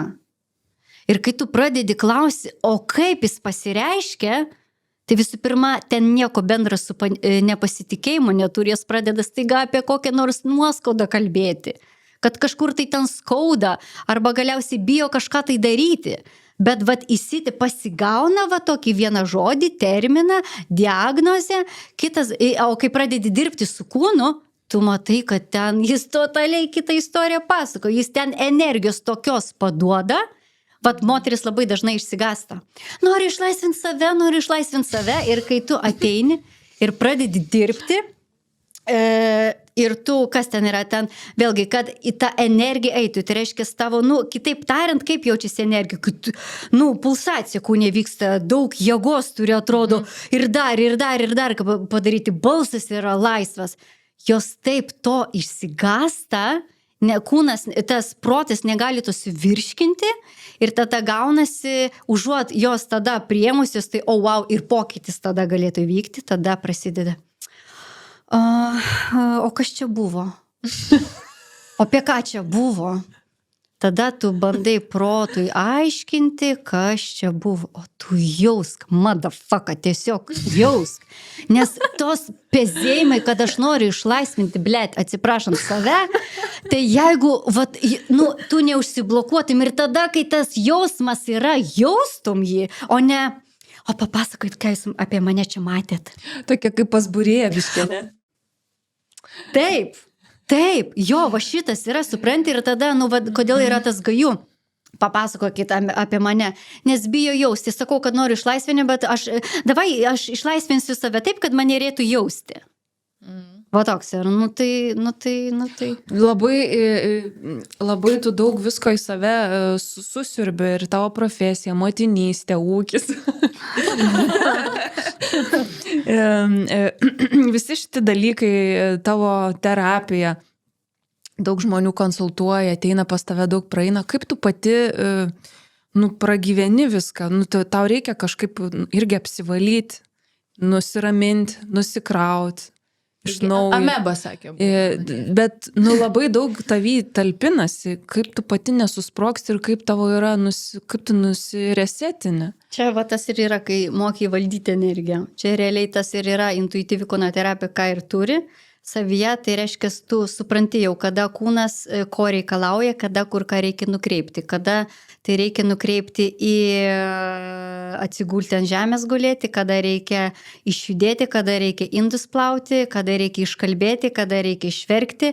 Tik tas vienas dalykas yra, kadangi ištreniruotas yra mano kūnas, tai aš tos visus emocinius paleidimus galiu va taip daryti, nes kartais, atsimenu, supratau, kad reikia paverkti. Ir kartais aš ten klausiau, kaip moteris per kažkokius ten praktikas eina, bando prievartauti tą savo verksmą, man kartais sakau, Jėzus Marija. Ir dažniausiai tas išprievartautas verksmas, jis yra tik paviršinis. Tu ten to giluminio dalyko, tu net neprieini prie jo. Ir tiesiog kūnas pavargsta. Tai va, tas tikras žinai, kaip reguliuoti save, bet iš tikrųjų, tau pasakysiu, va, ta intuityvi kūnoterapija tai ir padėjo, nes kai buvau aktorė tik, tai va, iš ten ir ateina visos depresijos, visi simptomai, visi tinimai kūno, įkrenti į kažkokias tai duobes, suvaidini vaidmenį ir va, tie, kur sako, neišeina iš vaidmens. Kartais neišeina, nes vaidina tai, kad neišeina, o kartais tai yra tiesiog užklikina, tu negali perjungti į kitą mūdą, nes tave, kaip sakau, nuklampina, o tos sunkios emocijos mus labai gramzdina, labai stipriai. Mes, paradoksalu, mes visi tiek paleidinėjom neigiamų emocijų, bet mes jas esam profai išgyventi. Mes sunkiau arba beveik nemokam išjausti teigiamų emocijų. Vėlgi tas libido, tai yra iš to, kad tai yra teigiamas, visas teigiama, pavadinkim, būsena, o teigiamų būsenų mes nepraktikuojam išjausti. Mes tik vėl skalpuojam, reikia kažką čia neigiamo paleisti, kad būtų gerai. Bet klausyk, tai čia yra toks pripratimas prie kančios. Vienas klausimas. Kitas klausimas, jau mes į pabaigą visiškai užrutuliojam, galėtume, aišku, dar 5 kalbėti, bet jo. Ką tu šiaip manai apie tą lietuvių kančios išgyvenimą ir kartu seksualumą, čia rišant prie libido temos? Čia kokį padarė virtačioką. Kančia tai yra, aš esu irgi profitame meistrė, pas mane stovėjo labai ilgai ant pjedestalo šitas jausmas. Iš esmės kančia, kodėl mes prie jos tai prisirišę, nes įmant netgi visą kontekstą religinį, tai kančia buvo dalykas atseit, kuris apvalo, tai yra tavo vartai į dangų, tu gauni leidimą džiaugtis, jeigu tu patiri kančią. Tai kur tai? Dingo kažkur? Nedingo. Taigi mes visus tos įsitikinimus perimam labai, labai lengvai. Tai va, kitas dalykas, ta kančia, tai irgi yra toks, kodėl faina joje murgdytis, todėl, kad tai yra tam tikras atsiribojimas nuo realybės, tai kai aš nenoriu feisinti realybės, tai yra pabėgimo planas. Tai aš tada nupiešiu viską, kad yra va taip kančioje, kad viskas yra sunku ir aš tame būnu. Tai va, o visas tas sunkumas, jis, pavadinkim, va tai, ką mes čia atsisakom kančia, tai pavadinkim, pastringa, jeigu vėlgi žiūrėti psichosomatiškai, tarkim, žarnyne, sustreikuoja, ten kažkas, nevirškina mes emocijų ir čia viskas kaupėsi ir va taip nusėda ir va sėdi, va čia kur visa moteriški organai, visas tas dalykas, tai ten niekas nepralaša. Ir ten pradeda kerpėti, rūdyti, nes čia viskas taip apsunksta, kad ta kančia užblokuoja tą malonumą, ir viskas. Tai yra paprastas dalykas. O lietuvės seksualios? Žinai, lietuvės, ką žinau? Blemba, čia įdomus klausimas, niekada apie jį negalvojau. Vėlgi, kas yra seksualumas? Gerai, pradėkim nuo šito. Ne, o čia iš tikrųjų aš net negalvoju apie tai, kas yra seksualumas, vėlgi sakyčiau, tai yra energija. Tai yra, aš netgi vyro, kai klausiu, tas įdomu pastebėti per vyrą, kuri moteris traukia. Ir visi, kaip vienas, vis tiek pasakys, kad tai yra energija. Kažkas, kas traukia. Jie tai gali vardinti tokiais žodžiais, bet gali būti negraži. Gali būti ten dar kažkokia. Kažkas yra. Tai kas yra? Tai čia ir charizma, čia ir pasitikėjimas, čia ir priėmimas savęs. Ir tai yra neužsiparinimas, neužsistovėjusi energija. Tai reiškia nebaudimas savęs per daug, ne perdėm didelis kvestionavimas. Ir tas viskas cirkuliuoja, viskas. Ir tai yra didžiulė trauka. Tai ar daug moterų taip gyvena Lietuvoje? I don't think so. Ant viršaus kažką ten paišom, ten dedam ir kad būtumėm seksualios. Man dar klausimas vienas ir paskui įsi mane prie pabaigos. Visada buvo labai įdomu sužinot, kaip tu gyveni tokį dvigubą gyvenimą, dvigubos agentės gyvenimą.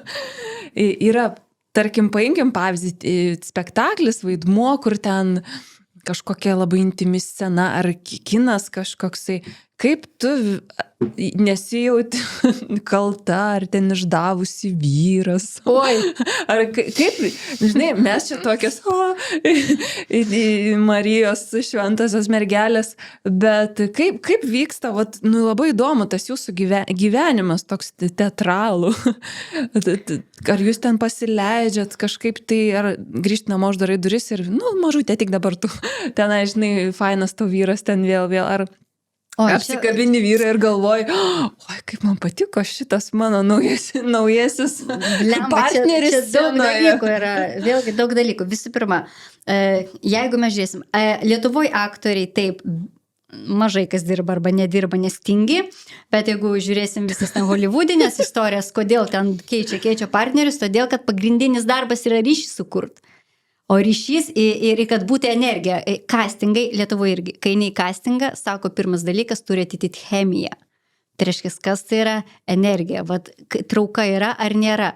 Kitas dalykas, ją tu gali sukurti ir, pavyzdžiui, aktoriai sąmoningai tada eina į tą pažinimą, kaip sakiau, ieško sąlyčio taškų, kad visą tai kūnas pradėtų spinduliuoti. Nes tu gali ten kalbėti vieną dalyką, kad ten, man patinka šitas varnis, dieve, kad man patinka.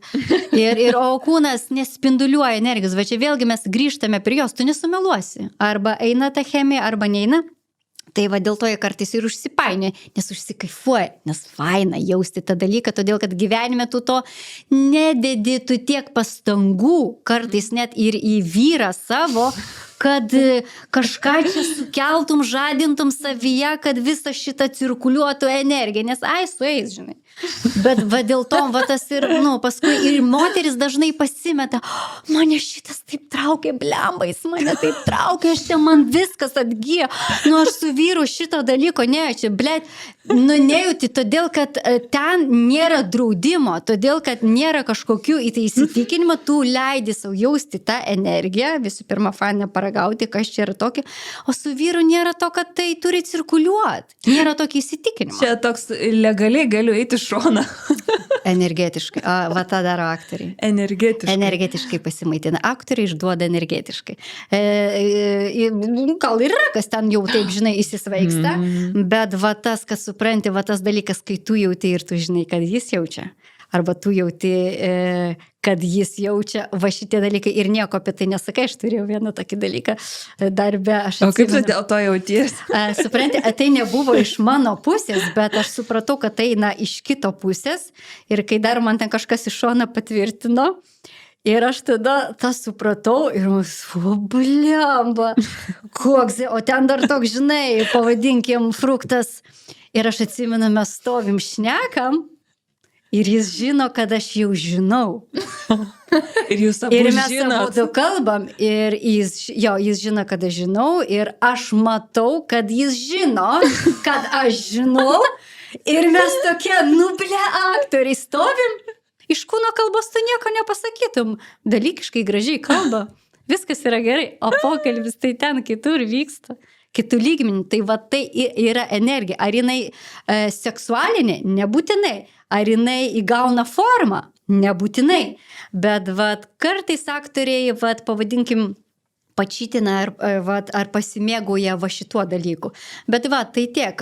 O tie visi bučiavimais, bet čia Lietuvoje retai, sakau, darbė tas užgimsta retai. Čia realiai, labai retas atvejis. Ten tie visi bučiavimais yra, žinai, tipo... Net nemalonu būna. Nes tai nieks taip nedirba, kad įsileisti tai į kūną. Nieks tai taip nedirba. Sakau, kine jau ten, sakau, kažkur Hollywoode, dar kažkur jo, o pas mus ne. Tai dėl to tie persijungimai, grįžo vieną kartą vyras, sako, pliok, aš šiandien gerai prisilaižiau. Aš sakau, okei. Ir tada jį bučiuoja Agnieška, šiandien sako, aš tiek prisilaižiau, sako, palauk. Bet tai skamba kaip visai kitokia opera, žinai čia. Žinai, į ofisą tu nuėjęs, neprisilaižiusi, turbūt grįžti iš prisilaižiau šiandien, žinai, šiandien prie spausdintuvo. Dokumentus spausdinam ir antiek, čia jau Paulinos jau fantazija kaista, bet aš noriu visiškai užrepint mūsų pokalbį, nes labai spaudžia laikelis, nes Agnieška turi grįžti atgal į Kauną ir paleisti vyrą į spektaklį. Taip, gerai, pabaigai. Šauk savo 3 motinystės what the fuck. Kas klauso pirmą kartą? Motinystės what the fuck yra toks dalykas, kuris neįsivaizdavai, kad iš vis egzistuoja ir kad gali nutikti su tavim ir tau vaiku, o kai atsitinka, vis tiek nesupranti. What the fuck? Tu man pasakai, kad bus tas klausimas ir aš galvoju, kokie čia what the fuck? Čia viskas yra normaliai. Tu labai ramiai pasakoji apie visą motinystę. Žiauriai chill yra šitoj vietoj. Jo, ir aš, žinokit, aš galvoju, ar man dar nedaėjo kažkas? Nes man tai būna kartais, kai trenkia, ar aš kažkaip, nežinau, čia dar aiškinuosi, ar mano emocijos yra užblokuotas kažkurioje vietoj. Ir tu taip pasiruošusi. Ar aš jau taip jo. Bet realiai man motinystė, tai sakau, tai aš ne tiek, kiek su vaiku susiję, ką aš supratau, kad žiūriai feilinu visur kaip žmona, tai čia yra mano iš motinystės atėjęs. Blemba, kiek viską, atrodo, kažkas visur grybauju staiga. Ant kiekvieno sakinio aiškintis reikia viską iš naujo, nes aš, kažkur aš ten, nežinau, jaučiuosi, kad kažkaip save versti kitaip, išversti reikia, kalbėti kitaip. Tai va šitas dalykas, ant kiek tu galvoji, kad tu viską jau supranti, viską susidėliota, čia aš jaučiuosi, kad žiūriai feilinu, žiūriai lievasu. Kitas dalykas, kuris yra, tai... Blemba, kai va šitas trenkia į galvą, kad fuck, tai aš nifiga negeresnė už savo mamą. Ant kiek yra dalykų buvo, kur tu stumi, blemba, blogai čia ir tu jau ten, žinai, dirbi su savim, nifiga, tu niekur toliau nenuėjai, niekur. Tu realiai, stringi su tais pačiais dalykais, aš pamačiau ir susiduriau su savo visų, Agnieška Grivit, jo, va šitas, ta prasme, ir aš kažkur, tai aš savo nepriklausau, vaikas verkia, ta prasme, ramiai, o mano vyras tai, vaikas verkia, į tualetą, išgirs savo kavą, ten rankas nusiplaus, koks ten eiliškumas, ir tada jisai nueis paimti vaiką. Mane šitą žudo, nes man iš karto viskas, aš tiek savo nepriklausau, va šitas man buvo nauja. Aš galvoju, kad aš kažkaip čia labiau ir realiai matau tas pats, kas su mama, kas mane erzino joje, tai va tą patį turiu. O trečias jau tą faktai, blemba, babkių nėra. Tiesiog nėra babkių ir aš tiek gavau išmoką daug, nėra pinigų ir aš savo nieko nenusipirkau, man atrodo, aš turiu įtarimą, kad viskas beibiui ir nueina, nes staiga aš atradau Vintedą ir man staiga visko reikia. Ir dar vienas dalykas iš tikrųjų juokingas, kur visi tie, kur galvoji, kad yra nesąmonės, kai tau pasakoju, bus tau tai, visi zabubonai ir tu pradžiai galvoji, koks šūdas, ką čia šneka ir tu realiai paskui va šitas įdomus, pas mane to nevyksta. Ir tada aš pradedu parintis iki isterikus, kad to nėra, kažkas yra ne to ir aš bandau mechaniškai sukelti dramą, kad kažkokiu būdu aš prisišaukčiau. Nesgi sakė, kad tau tai bus, o tau tai nėra. Koks ten, žinai, su svoriu, ten kažkaip, kad ten bus. Arba sako, vaikas nemiegos, tai tu vaiką keli, nes jis miega, sakė.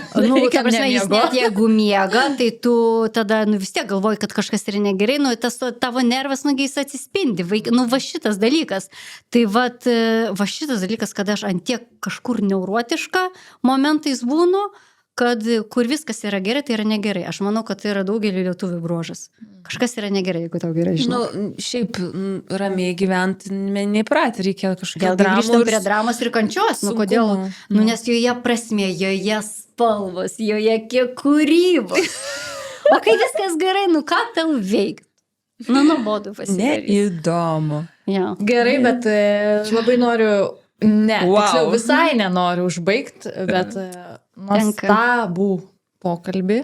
Labai faina, žinok. Tikrai pasišnekėt. Kvieskit mane, aš kitom temom, aš taip mėgstu šnekėti, aš visada nervasi sakau, kaip man, tik duokit pašnekėt. Man labai patinka. Tikrai, manau, darysim su Agnieška. Jo, kitas podcastas bus apie politiką, apie apžvalgą. Na, mylėjai žmonės. Aktualijas atliepiant šiandienos. Taip. Jo, žiauriai įdomu, aš pati, nors ir Agniešką pažįstu iš Ičiut seniau, bet man buvo brand new information. Sėdžiu ir tiesiog klausau ir duokit man popkorno. Man labai patiko, kad tu matai tokį vaizdą, žinai, tokį biškį iš paukščio skrydžio ir žmogų iš visų kampų, nes kiek mes pašnekovų turėjom, jie yra kažkokie siauresnės ryties, pavyzdžiui, specialistai, ekspertai. Bet tas holistinis požiūris į žmogų, jisai irgi labai populiarėja. Žmonės matyt tikrai supranta, kad kažkur tai tas kelias kitur yra. Ir kai tu pradėjai pasakoti apie visą kūniškumą, viską, aš prisiminiau kažkodėl apie ateivius laidas. Man toks pradėjo suktis filmas ir aš galvoju, blemba, mes tikrai esam protingesnės kažkokios būtybės, nei mes dedamės iš tikrųjų esančios. Ten tiek užsiblokavę esam, supranti, kad tikrai kosmose esam tikriausiai patys gudriausi. Ir kažkaip mintis mane ten kažkur nunešė, kad mūsų gebėjimai yra daug didesni. Jeigu dabar aš kalbėčiau savo kalbą, aš dabar pasakyčiau, atkreipk dėmesį į tai, ką pasakei ir kas su tavimi vyko. Nes dabar tu normaliai patransliavai energijos. Wow. O man tai labai patiko, kad tu, kai mes kalbėjom pirmoji laidos daly, kad labai atskyrei, kas yra dabar mainstreamas ir kas eina social media, dažniausiai tai yra sukurti dalykai. Ir koks realiai žmogus yra su savo prigimtim, savo pagrindu, savo kūnu ir kaip mums su tuo nesusimiksuoti per daug. Nes mes norim dažniausiai save parduoti, mes imam tuos šiuolaikinius įrankius ir bandom kažkaip į sistemą įsivažiuoti. Tai labai fainai, kad tu taip atneši ant pagrindo ir sakai, žiūrėkit, hebra, yra viskas daug paprasčiau. Tai buvo labai įdomu tavo požiūrį išgirsti. Ir tavo informacija. Labai netikėtas tavo motinystės prieimas, nes mes daug tokių visokių ir skaudesnių, gilesnių turėjom, o čia taip chill. Toks nuraminimas irgi. Tikrai moteris nėra taip, kad viskas yra blogai motinystėje, arba ten, kaip mums būna rašo, yra tokių momentų buvo, kad galvoju, jog šitas projektas yra, Mother with Sex, yra apie tai, kaip viskas yra blogai. Ir Ievos labai geras paaiškinimas buvo, tai yra kažkokia dalelė paimta iš mūsų gyvenimų ir iš tos pusės rodoma. Bet tikrai nėra taip, kad mes kiekvieną dieną verkiam į pagalvę ir sakom, Dieve, aš gailiuosi, kad tapau, žinai, ten mama. Toksai spalvingas šitas mūsų projektas yra. Aš noriu dar tik pakomentuoti, kad šitas dalykas ir yra, tai su kuo ir dirbam per intuityvią terapiją, supranti, kaip, nes tai yra įsitikinimai. Ir čia, kur aš sakiau, kad aš sukuriu dramą ten, kur jos nėra, nes jeigu tu 1000 kartų girdi tą, kad turi būti taip, anksčiau ir vėliau tas pasiveja. Ir visas tos kančias, kodėl iš jų ar neišeina, nes tu jautiesi kalta, kai viskas gerai. Jautiesi kalta, kai nesureikšmini kažko, jautiesi kalta, kai kažkur ne pagal tą sistemą, tai jau visi kalba, bet būtent tas, kad viskas yra gerai, tai šitą reikia biški perjunginėti, nes tu nesi geresnė mama, čia irgi apie puikybę, jeigu tu kančioj, tu nesi geresnė mama, jeigu tau nesiseka, jeigu viskas yra blogai. Nes pas mus dažnai eina vėlgi čia iš krikščionybės tas, kad kančia ir žmogus, kuris kentėjo, yra aukščiau už tą, kuris gyvena laimingas. Pas mus yra laimingas, tai tarsi, praslydo dundukas ar ten dar kažkas. O tai įsivaizduoji, kokio reikia meistriškumo žmogaus sielos, brandumo, kad neįkristi į kančias. Tai jau next level shit, kaip sakoma. Wow. Šita išmintim Čia kaip palinkėjimas. užklausinam. Taip, ir labai ačiū. Ačiū. Ačiū, kad atvykai. Taip. Ir Ačiū, ką? kad- Ir iki rašė dar kartą fantazijom, kad paremė tokį išskirtinai unikalų, ekskluzyvinį podcastą. Taip. Ir iki kitų kartų. Iki.